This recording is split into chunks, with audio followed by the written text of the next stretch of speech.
নমস্কাৰ। পোনপ্ৰথমে শাৰদীয় দুৰ্গা পূজাৰ শুভেচ্ছা থাকিল আপোনালোকলৈ। মা দুৰ্গাই আপোনালোকৰ মনৰ আশা পূৰ্ণ কৰক তাৰে কামনা কৰি আজিৰ ভিডিঅ'টো আৰম্ভ কৰিব লৈছোঁ। চৰকাৰ্ছ ব্লগৰ আন এটা ভিডিঅ'লৈ আপোনালোকক স্বাগতম জনাইছোঁ।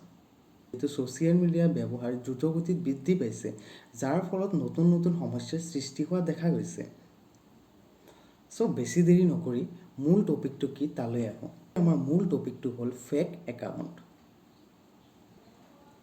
মানি লওক আপোনাৰ নামত আপোনাৰ নাম ব্যৱহাৰ কৰি, আপোনাৰ ফটো ব্যৱহাৰ কৰি, আপোনাৰ পাৰ্চনেল ইনফৰমেশ্যনবোৰ ব্যৱহাৰ কৰি কোনোবাই ফেক একাউণ্ট খুলিছে, তেতিয়াহ'লে আপুনি কি কৰিব জানেনে? আপুনি যদি নাজানে তেন্তে নিশ্চয় এই ভিডিঅ'টো সম্পূৰ্ণৰ পৰা শেষলৈকে ভালকৈ চাওক, তেতিয়াহ'লে গম পাব যদি আপোনাৰ নামত কোনোবাই ফেক একাউণ্ট খুলিছে তেন্তে আপোনাৰ কি কৰিব লাগিব। ছেকেণ্ড কথা, আপুনি জানেনে কেনেদৰে পুলিচ কমপ্লেইন কৰিব বা সেই মানুহজনক আপুনি শাস্তি দিব পাৰিব? যদি নাজানে তেন্তে বলক আমি জানি লওঁ ফেক একাউণ্ট খুলিলে আমাৰ কি কৰিবলগীয়া থাকিব পাৰে। পোনপ্ৰথমে আপুনি জানি লওক ইণ্ডিয়াৰ ভিতৰত যদি কোনো ব্যক্তিৰ বিৰুদ্ধে ফেক একাউণ্ট খোলে, যদি কোনো ব্যক্তিৰ নামত ফেক একাউণ্ট খোলে, তেতিয়াহ'লে সেই মানুহজনৰ ফাণ্ডামেণ্টেল ৰাইটটো ভায়লেট হয়। ফাণ্ডামেণ্টেল ৰাইট হ'ল যদি ফেক একাউণ্ট খোলে তেতিয়াহ'লে ফাণ্ডামেণ্টেল ৰাইট যাৰ নাম হৈছে ৰাইট টু প্ৰাইভেচি ভায়লেট হয়।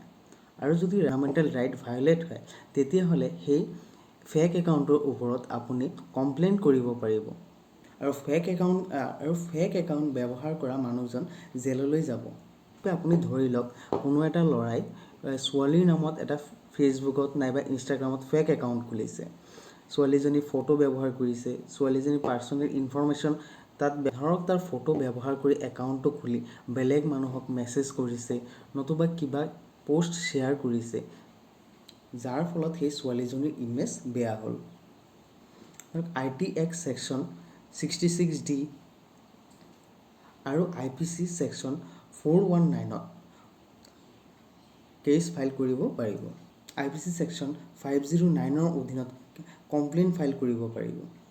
একাউণ্ট খোলা ব্যক্তিজনে 3 বছৰ জেল হ'ব পাৰে, লগতে 1 লাখ টকা ফাইন দিব লগা হ'ব পাৰে।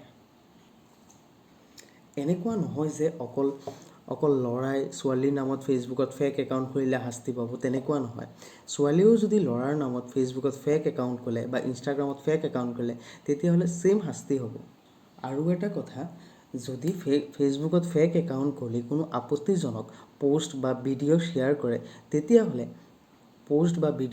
কৰে তেনে ক্ষেত্ৰত IT Actৰ অধীনত ছেকশ্যন 67ৰ অন্তৰ্গত আপুনি কমপ্লেইন ফাইল কৰিব পাৰে। ছেকশ্যন 67ৰ অন্তৰ্গত আপুনি কমপ্লেইন ফাইল কৰিব পাৰে। যদি প্ৰথমবাৰ কৰে তেতিয়াহ'লে 3 years আৰু যদি দ্বিতীয়বাৰ কৰে তেতিয়াহ'লে 5 yearsলৈকে জেল হ'ব পাৰে। ইয়াৰ উপৰিও 10 লাখ টকালৈকে ফাইনো দিব লগা হ'ব পাৰে। ভাইৰাছৰ ক্ষেত্ৰত দেখা যায় যে ফেচবুক, ইনষ্টাগ্ৰাম হেকিং হয়। তেনে ক্ষেত্ৰত IPCৰ অধীনত আপুনি কমপ্লেইন ফাইল কৰিব পাৰে আৰু সেই মানুহজনৰ 3 বছৰলৈকে জেল হ'ব পাৰে।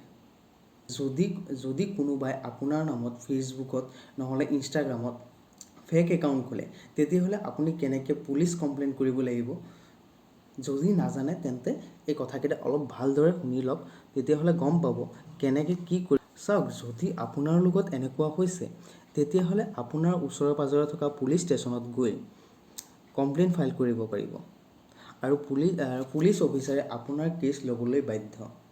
চাইবাৰ চেল থাকে আৰু এই চাইবাৰ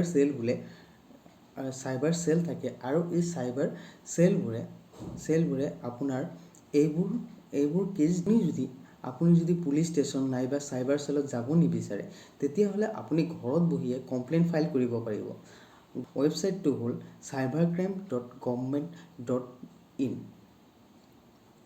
আশা কৰোঁ এই ভিডিঅ'টো আপোনালোকৰ ভাল লাগিব আৰু যদি ভাল লাগে তেতিয়াহ'লে লাইক কমেণ্ট কৰিব আৰু মোৰ নতুনকৈ খোলা এই চেনেলটো ছাবস্ক্ৰাইব কৰি দিব। ধন্যবাদ। জয় অসম।